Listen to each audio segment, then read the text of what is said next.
how many people are having trouble with adjusting the time on their Citizen Blue Angel Skyhawk A? JY8128-56L watch. Don't worry. In this video, we'll show you how you do this. Let's start. Step 1. Enter correction mode. Begin by pulling the crown out to position 2.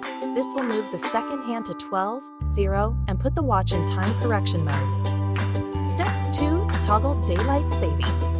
Next, press the lower right button, A2, toggle daylight saving time. With it set, time advances 1 hour.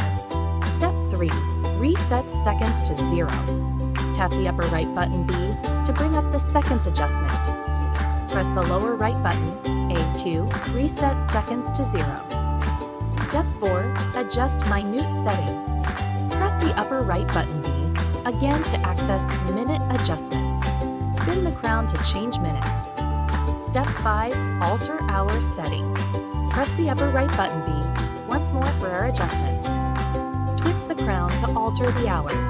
Step 6. Switch time format. Lastly, press the upper right button B to adjust between 12H and 24H formats. Press the lower right button, A key, switch. Reset the crown to finalize settings. With these steps completed, you should have successfully adjusted the time on your Citizen Blue Angel Skyhawk watch. Still need help? Visit our website for the complete manual. There you will also find questions and answers from other Citizen users. Did you find this video helpful? By subscribing, you help us continue to answer users' questions. So, subscribe to our channel. Thanks for watching, and see you in the next video.